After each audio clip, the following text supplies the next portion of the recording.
Bercanda ya. Jadi ada masalah bentuk apapun boleh langsung di komentar ya.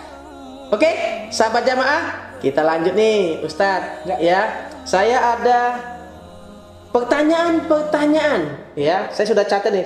Setiap Ustadz dakwah memberikan kutipan-kutipan, saya selalu nyatat. Wah, ini pertanyaan saya pribadi nih. Asik ya. Jadi asik.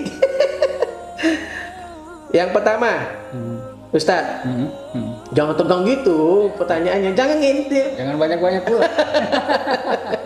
Pertanyaan gini, Ustadz, apakah setiap orang beriman akan masuk surga? Gitu, maksud gini, apakah setiap orang itu seluruh sahabat jamaah atau seluruh di Indonesia yang orang yang beriman akan masuk surga? Ya. Jadi begini, orang beriman itu bukan hanya orang Indonesia ya Bang Jas ya, seluruh. Ya. Seluruh. Jadi pertanyaannya, apakah orang beriman itu akan masuk surga? Jawabannya bisa ya, bisa tidak, bisa pending. Artinya apa? Ya artinya begini, nanti kan setelah kita mengalami kiamat, kita nanti akan dibangkitkan oleh Allah Subhanahu wa taala dan dikumpulkan semuanya di padang mahsyar. Dikumpulkan semua saat itu. Setelah itu ada fase selanjutnya ya, yang dinamakan dengan fase yaumil mizan ya. Artinya hari pertimbangan Bang Des ya. Nah, bagaimana kondisi orang beriman ya? Jadi semua manusia nanti ditimbang setiap amalannya. Nah, kita khusus orang beriman itu nanti dilihat apakah banyak dosanya, terbalik ya, apakah banyak dosanya atau banyak amalnya. Nah, kalau sudah ditimbang ini ternyata orang beriman ini banyak amalnya, maka dia langsung dimasukkan ke dalam surga. Tapi bagaimana jika orang beriman ternyata lebih banyak dosanya, maka dia dipending dulu Bang untuk masuk surga. Ini kita bicara orang beriman dulu ya. Kita belum bicara orang kafir ya. Kalau dia banyak dosa, maka dia dilemparkan dulu ke dalam nerakanya Allah. Dan di situ diproses. Tinggal berapa banyaklah kira-kira dosanya itu ya. Nah, setelah masa penyiksaan karena dosa-dosanya nanti habis, itu nanti dikeluarkan oleh Allah Subhanahu wa taala. Dalam riwayat hadis riwayat Bukhari wa Muslim diceritakan bahwa setiap orang beriman yang keluar dari api neraka itu badannya itu hitam semua. Itu digambarkan itu oleh Rasulullah. Badannya hitam semua. Maka dari itu oleh Allah melalui malaikat ya, dia dimasukkan ke dalam telaga yang nama telaga tersebut adalah atau sungai Al-Hayat ya. Sungai kehidupan. Ada riwayat lain mengatakan, kalau Imam Malik mengatakan bukan Al-Hayat tapi Al-Haya, artinya sungai malu. Kita bahas di sini Al-Hayat artinya sungai kehidupan. Jadi seolah-olah orang-orang yang beriman tadi yang masuk neraka itu kan ibarat suatu kematian yang sangat dahsyat gitu ya. Lalu dimasukkan ke dalam sungai yang namanya sungai kehidupan, dia seolah-olah hidup kembali. Dan kulit-kulit tubuh mereka yang tadinya hitam itu berubah menjadi kuning, lalu dimasukkan ke dalam surga. Ada yang mengatakan sungai Haya, sungai kemaluan, artinya ya namanya masuk neraka pasti malu dong gitu ya. Kalau nanti masuk surga berjumpa dengan orang-orang beriman yang sudah masuk surga, maka dimasukkan ke dalam sungai Al-Haya, sungai kemaluan tadi, sungai malu ya. Sungai malu agar hilang malunya ya, berubah badan mereka menjadi kuning, masuklah mereka ke dalam surga Allah. Jadi intinya, apakah orang beriman semuanya masuk surga? Finalnya, iya betul, semua masuk surga. Selagi masih ada iman seberat biji sawi, begitu kata Rasul, pasti akan masuk surga. Tapi nanti diproses dulu. Kalau banyak dosanya, masuk neraka dulu. Ini kesimpulannya. Tapi bagaimana dengan orang kafir? Kata Allah dalam Al-Quran, walladzina kafaru awliya'uhumut taghut ulaika ashabun nar hum fiha khalidun.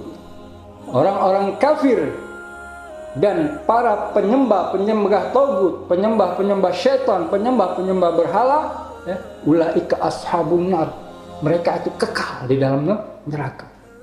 Mereka akan menjadi sahabat, ulaika ashabun nar, mereka akan jadi sahabat neraka. Artinya mereka akan masuk neraka. Berapa lama? Hum fiha khalidun, mereka kekal di dalamnya. Insyaallah, nauzubillahi min dzalik. Maka itu, walaupun kita saat ini beriman, tidak ada jaminan kita akan selalu beriman kepada Allah. Maka Rasulullah SAW memberikan doa kepada kita dengan kalimat ya muqallibal qulub ala dinik, wahai yang membolak-balikkan hati, yaitu Allah, ya, tetapkan aku di dalam agama. Mudah-mudahan kita nanti akhir hayatnya tetap menjadi seorang muslim. Amin. Orang yang beriman kepada Allah, hingga akhirnya kita nanti akan masuk surga di dalam surganya Allah. Begitu kira-kira, Pak Mas.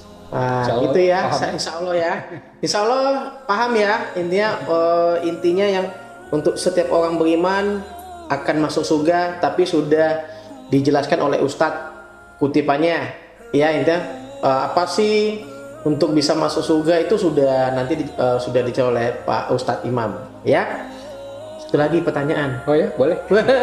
Ini kayaknya ngiri-ngiri sedap ini ya, tentang beriman, masuk surga, masuk neraka.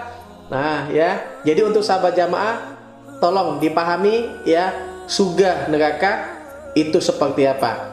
Ya, berarti mulai dari sekarang lebih baik kita beriman ya, tetap dalam iman kita. Tetap dalam iman. Benar kita Ustaz ya? Bismillah, insya Allah ya.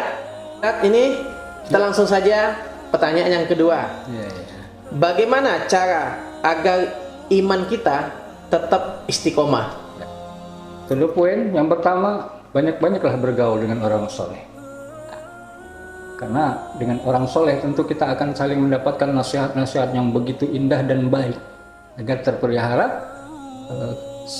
keistiqomahan kita di jalan Allah, atau tetap beriman kepada Allah Subhanahu wa taala. Kemudian yang kedua, nah kebetulan di sini ada potpie. Ini ibarat bunga hidup, ya, Bang Des ya. Bunga hidup, walaupun dia hari ini segar, ya, kalau tidak kita rawat, tidak kita siram, apakah bunga ini akan selalu terlihat indah? Akan selalu hidup? Tentu tidak. Dia akan layu, dia akan mati. Bunga ini ibarat iman kita, ya. Bunga ibarat iman kita. Kalau iman kita tidak disiram, ya, tidak dipupuk, tentu akan layu. Imam Ali bin Abi Thalib mengatakan al-imanu yaziddu wa yanqus. Iman itu kata beliau kadang naik, kadang turun. Maka harus dipelihara. Bagaimana cara memelihara agar iman kita tetap baik? Satu, senantiasa kata Rasulullah tadi kan, aksaru biqauli la ilaha illallah. Tiap hari Pak Bang, tiap hari kita belajar untuk mengucapkan la ilaha illallah, la ilaha illallah, la ilaha illallah. Jadikan ini sebagai menu makanan kita. Zikir setiap hari yang kita lakukan. Jangan pernah kita lalai dengan lafaz la ilaha illallah, la ilaha illallah. Sesuatu yang kita ulang-ulang, kata ucapan yang kita ulang-ulang, ini akan senantiasa menjadi suatu dogmatis. Apa istilah, akan menjadi sesuatu yang menjadikan keyakinan kita akan semakin tumbuh. Ini yang pertama, ya. Jadi untuk menjaga iman kita tetap istiqomah, terus kita ucapkan la ilaha illallah, la ilaha illallah. Kemudian yang kedua, ya, perbanyak ilmu agama kita. Seperti yang saya ungkapkan dalam tausiah tadi, datangi majelis-majelis ilmu, majelis-majelis ta'lim. Ya, di situ akan berkumpul orang-orang beriman, akan diberikan pencerahan, nasihat-nasihat yang insya Allah akan senantiasa menguatkan iman kita kepada Allah Subhanahu wa taala. Begitu, Bagus. Begitu ya, Ustaz ya. Wah, ya. Ngeri sahabat jamaah sampai nggak bisa ngomong apa-apa lagi ini, ya.